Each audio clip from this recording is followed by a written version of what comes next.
Hi, I'm Nick Schade at Kayaks. Welcome to episode 12 of my series on building the strip-built kayak, the Petrol Play. In the last episode, I built the coaming. In this episode, I'll scrape and sand the interior, add fiberglass, wet it out with epoxy, and add a light fill coat. Back in episode 9, I glassed the exterior of the hull. Then in episode 10, I removed the hull from the form so I could glass the deck. Now with the exteriors of both the hull and the deck reinforced with fiberglass, I no longer need the forms.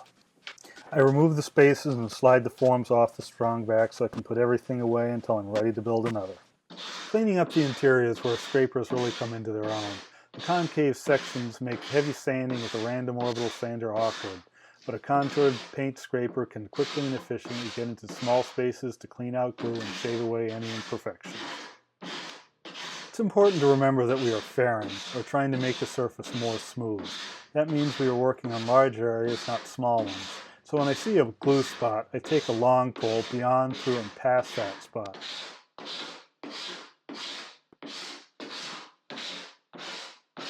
If I were to try scrubbing out just the spot with short back and forth motions over the glue, I would end up chewing an undesired low area instead of creating a smooth, fair surface.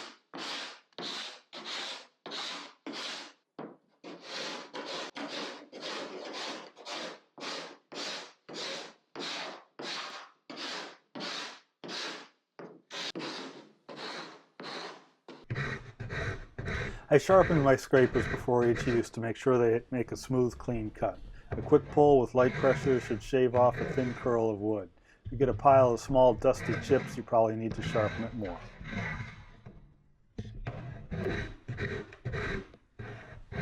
A sharp scraper quickly makes a gratifyingly large pile of shavings, but it's not really removing a large amount of material. By selecting a scraper shape that matches a sectional shape, it's really just blending the flat faces of each strip into a smooth, continuous curve. A soft contour pad on a random orbital sander wants to conform to the existing surface and is inefficient shaping the facets formed by the strips into a hollow, rounded surface. By having a selection of different shaped blades, it's possible to quickly prepare the interior so less time is required with sanding.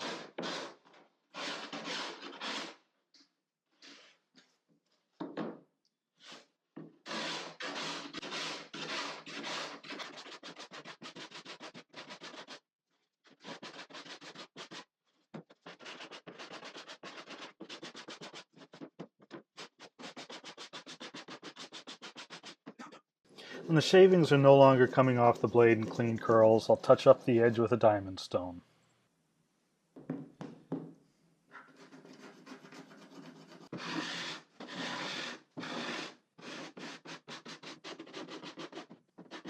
I'd previously done a rough trim of the fiberglass with a utility knife. In preparation for adding an accent strip, I wanted to clean up the top edge of the shear line with a block plane, creating a smooth, flat, fair edge.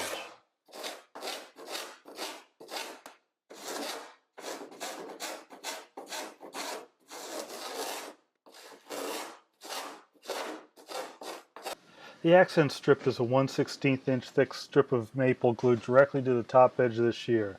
I could have installed this way back in episode 3 when I started stripping by gluing it directly to the shear strip, but I was thinking I might stain the hull. Adding the accent strip now would have avoided staining it to maximize the contrast.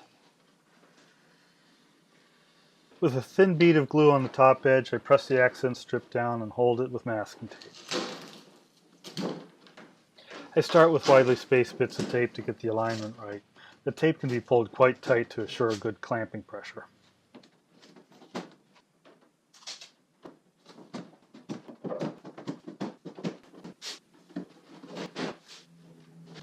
Once the strip is in place, I come back with more tape to fill in the gaps for a tight fit down the full length.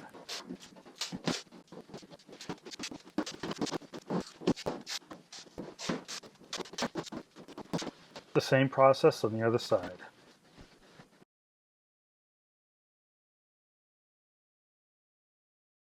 With a tight fit, the carpenter's glue is tacked down sufficiently in less than half an hour, and all the tape can come off.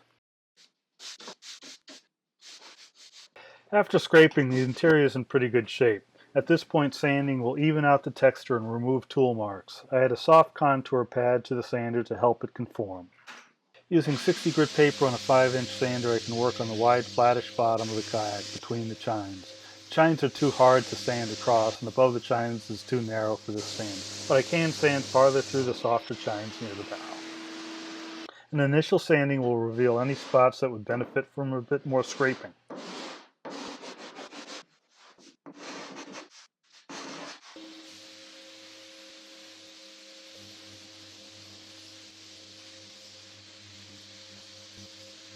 Your hand's the best tool for detecting surface irregularities. If you feel any ledges or overhangs in the strips, a quick hit with a sharp scraper will easily remove it.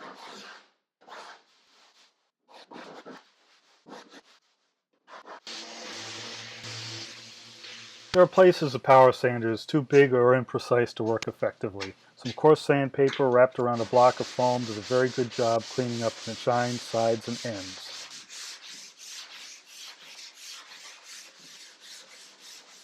With sanding complete, I thoroughly clean the interior in preparation for fiberglassing.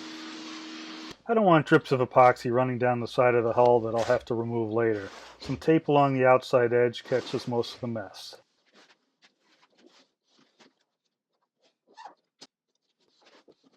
The petrol plate has a hard chine behind the cockpit. This is a potential stress point in the finished boat. To distribute the load across the chine, I want to add a fillet and some reinforcement. The fillet is epoxy thickened with wood flour to make what I call dookie schmutz. Using a cake decorating bag, I dispense a worm of schmutz into the corner of the chine. While I'm at it, I add a fillet in the stems to ease the wrapping of the glass in the ends. The fillet is shaped using scrap wood with a rounded end.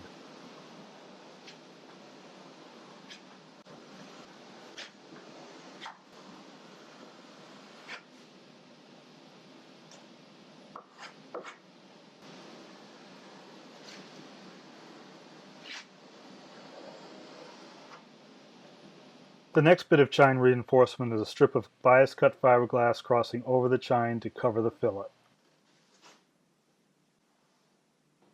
I lay the strip directly on the still wet dookie schmutz and then wet it out with epoxy. Bias cut strips are susceptible to pulls and distortions, so first I tack it down with gentle dabs before working it harder with the brush.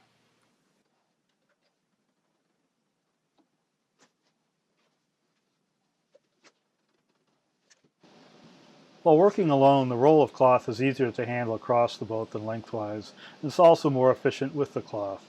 I don't do this on the outsides because I don't want to create step seams that need to be sanded out. On the inside, the overlaps are less noticeable and can be aligned with bulkheads.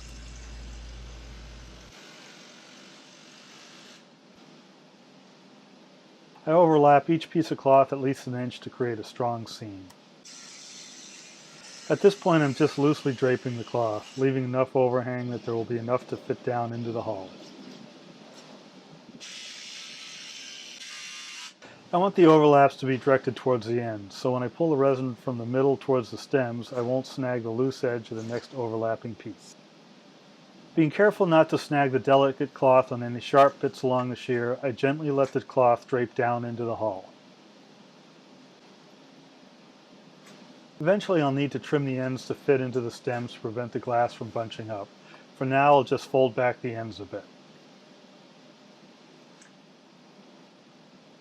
Again, I work carefully to not snag the edges. Before pushing the cloth down, I'll lift the edge off the side so it doesn't scrape as it nestles in place. Some little snags and distortion in the cloth aren't the end of the world, but I try and keep it neat. With the cloth nestled into the hull, I trim off the excess glass at the edges. The weight of the cloth hanging over the edge can create bubbles along the shear line later on. Since I haven't finished fitting all the way into the stems yet, I leave a little extra at the ends. Proceeding directly to wetting out the cloth. I want to get the epoxy out of the large mass in the mixing tub as quickly as possible to slow down the cure, giving me as much working time as possible. From a long puddle poured down the middle of the boat, I quickly pull a bit of resin all the way up each side. I'm not initially interested in making it look perfect. Instead, I want it to get spread out and distributed. Spread out epoxy cures more slowly than epoxy in a large mixing pot. Working quickly initially allows me more time to get a neat final finish. After I've pulled that first puddle up the sides, I start moving any remaining excess lengthwise. I want to move in a consistent front down the length of the boat. I don't need to scrape all the excess away, but I do want to use the epoxy efficiently, so I try to spread it as far as I can without getting obsessive about it.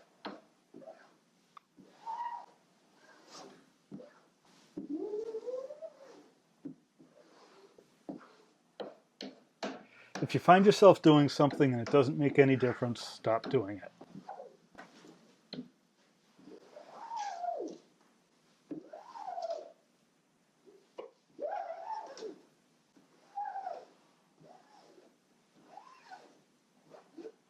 About a minute 20 seconds after I poured that first puddle, it spread out. Time to mix some more epoxy and move on.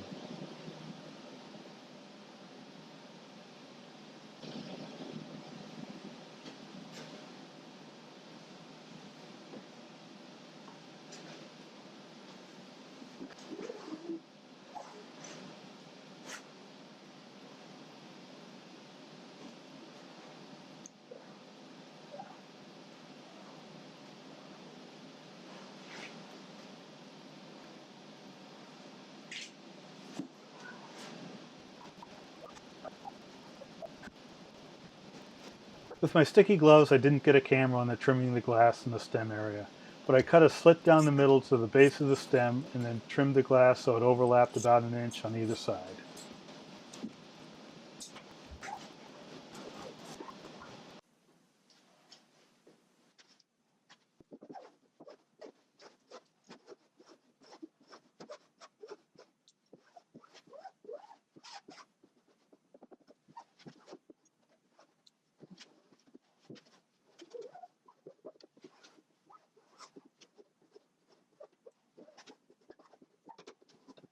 After the first section I wet out has had a chance to soak in for a while, I come back and scrape off the excess resin. When you first experience this, it'll drive you batty. Those bubbles are what I call bridging. As I press the squeegee into the cloth and pull from keel to shear, it pulls the glass tight, causing it to lift out of the chine.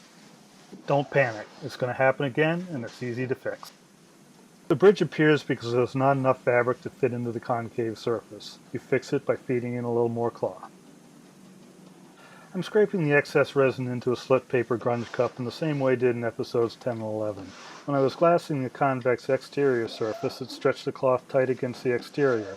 With the concave interior, you will get bridging. Learning to accept this and understand it will help your sanding. If you realize that bridging will happen when you pull cloth out of a concave surface, you'll understand you don't need to struggle to fix it every time it happens. Do your work, then come back and deal with the bridging later.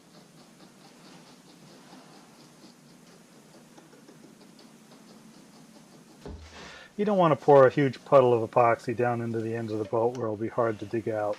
Instead, use a brush to apply resin to the surface, then use your squeegee to spread it around.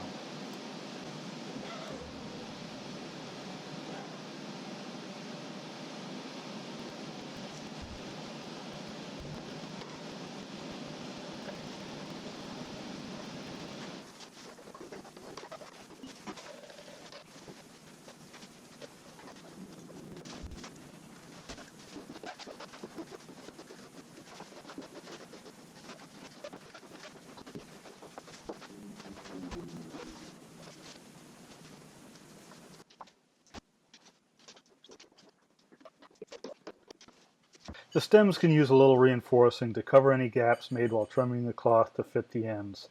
A strip of bias cut cloth applied along the keel and up into the ends does the trick. Again, bias cut cloth distorts easily, so a gentle touch as you coax it into place will keep it from getting away from you.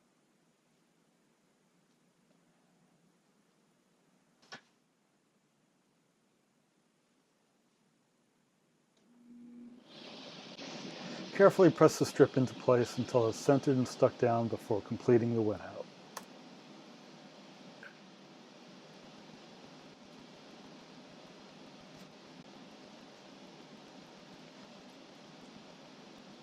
After the stem strips of glass were installed, I let the epoxy set up for a couple hours before adding resin for a thin fill coat. I mixed up a small batch of epoxy and poured all of it into the bottom of the boat. I then spread it around the whole interior with a squeegee before scraping off the excess into a grunge cup.